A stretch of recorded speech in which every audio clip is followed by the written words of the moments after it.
ఏదైతే సంక్షేమ కార్యక్రమాలు మేనిఫెస్టోలో చెప్పడం జరిగిందో అన్నీ అమలు చేసిన ఘనత జగన్మోహన్ రెడ్డి గారికి. అలాగే నాడు నేడులో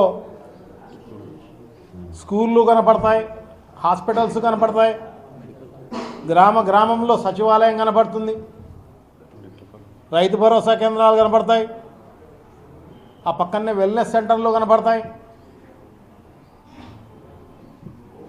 మెడికల్ కాలేజీలు 17 మెడికల్ కాలేజీల్లో 7 పూర్తి చేయడం జరిగింది. ఉద్దానం హాస్పిటల్ కూడా కంప్లీట్ కావడం జరిగింది. ఉద్దానంలో జగన్మోహన్ రెడ్డి గారు వార్ ఫుడ్ బేసిస్లో అవన్నీ కూడా పూర్తి చేసిన ఘనత జగన్మోహన్ రెడ్డి గారిది. అటువంటిది ఇప్పుడున్న ప్రభుత్వం సంక్షేమ కార్యక్రమాలు ఆరోకరంగా అందించిన పరిస్థితే. రైతులకైతే మరీ దారుణం.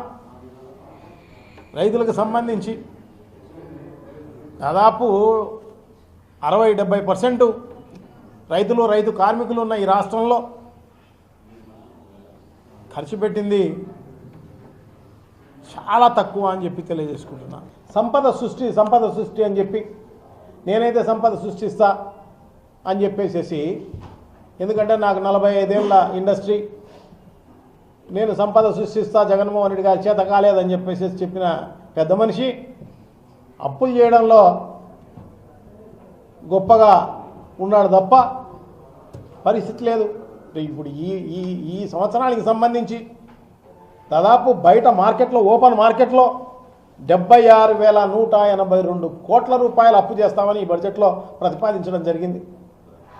కేంద్ర ప్రభుత్వం నుంచి దాదాపు 19,033 కోట్ల రూపాయలు కేంద్రం నుంచి అప్పు తీసుకొస్తామని చెప్పి చూపించడం జరుగుతోంది. అంటే దాదాపు 97,000 కోట్ల రూపాయలు అఫీషియల్గానే చూపించడం జరుగుతోంది. గండికోటకైతే 665 కోట్లు కేటాయిస్తామని చెప్పినారు తప్ప గత సంవత్సరంలో ₹1 విధించిన పరిస్థితి లేదు. సో ఇప్పుడు ఊరికే అరాకొరా చూపించడం జరిగింది. సో ఇవన్నీ కూడా వస్తాయని కాదు, ఖర్చు పెడతారని అసలు లేదు. అది నాకైతే తెలిసి ఖర్చు ₹1 కూడా బెటర్ అని చెప్పేసి నేను అనుకుంటున్నాను. R&R ప్యాకేజ్ అలాగే గండికోటలో అలాగే మిగిలిపోయింది. సో అవన్నీ కూడా పూర్తి చేయాల్సిన అవసరం ఉంది. సోమశిలకైతే 266 కోట్లు, కేసీ కెనాల్కు 184 కోట్లు, తెలుగొంగకు 356 కోట్లు, పీబీసీకి 130 కోట్లు అని చెప్పడం జరుగుతుంది తప్ప ఇది ఏమాత్రం ఖర్చు పెట్టరు అని చెప్పేసి నేనైతే భావిస్తా. రాయలసీమ ప్రాజెక్టులన్నీ మనం ఊరికే ఎండిపోయిన చెరువుల్లాగా చూడాల్సిన పరిస్థితి అన్నమాట. ఎక్కడ నీళ్లు తాగేదానికి కూడా నీళ్లు ఉండని పరిస్థితి భవిష్యత్తులో ఉండబోతుంది. ఎందుకంటే పైనంతా కూడా కర్ణాటక సంబంధించి ఆల్మట్టి డ్యామ్ హైట్ చేయడం జరుగుతోంది. అలాగే నారాయణపూర్ డ్యామ్ డెవలప్ చేసే కార్యక్రమం జరుగుతోంది.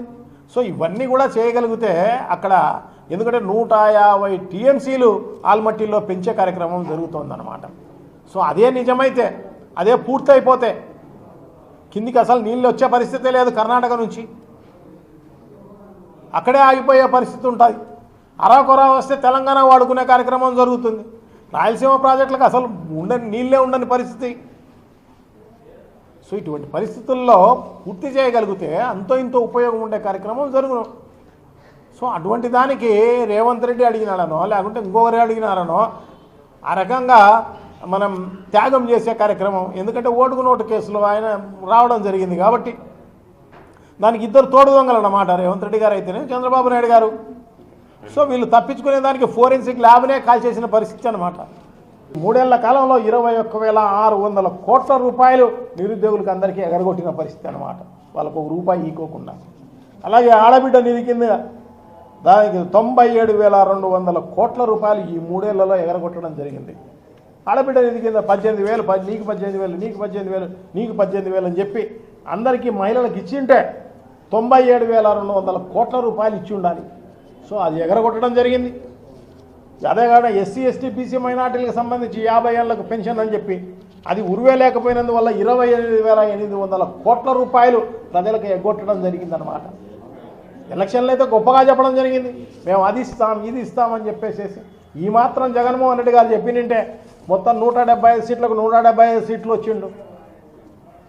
అట్లా చేయకూడదు, మోసం చేయకూడదు, అబద్ధాలు ఆడకూడదు అన్న ఉద్దేశంతో జగన్మోహన్ రెడ్డి గారు చెప్పలేదు తప్ప ఈ రకంగా నీలాగా ఈ రకంగా అబద్ధాలన్నీ చెప్పి మోసం చేసి ప్రజలను అధికారంలోకి వచ్చి ఈ రకంగా మోసం చేస్తున్న పరిస్థితి నిజంగా ప్రజలందరికీ కూడా తెలుస్తుంది. సో పాలిచ్చే ఆవును పోగొట్టుకొని తన్నే దున్నపోతుని తెచ్చుకున్నామని చెప్పేసి అందరూ కూడా బాధపడుతున్న పరిస్థితి అన్నమాట ప్రజలందరూ కూడా. సో ఈ రకమైన బడ్జెట్ నిజంగా కూడా చాలా దారుణం. సంపద సృష్టిస్తానని చెప్పేసి నాకేదో ఎక్స్పీరియన్స్ ఉంది అని చెప్పి, అదే కాకుండా గత ప్రభుత్వంలో అంతా కూడా ఆర్థిక విధ్వంసం అని చెప్పేసి ప్రజలంతా మభ్యపెట్టే కార్యక్రమం, మోసం చేసే కార్యక్రమం చేసిన పరిస్థితి అన్నమాట. ఆర్థిక విధ్వంసం చేసేది చంద్రబాబు నాయుడు గారు. ఎందుకంటే మొత్తం 5 ఏళ్ల కాలంలో జగన్మోహన్ రెడ్డి గారు 3,19,000 కోట్ల రూపాయలు అప్పు చేస్తే ఈ 2 ఏళ్ళు పూర్తి కాలేదు. ఈ 2 ఏళ్లలోనే 3,27,000 కోట్ల రూపాయలు అప్పు చేసిన పరిస్థితి ఈరోజు చంద్రబాబు నాయుడు కనపడుతుంది అన్నమాట.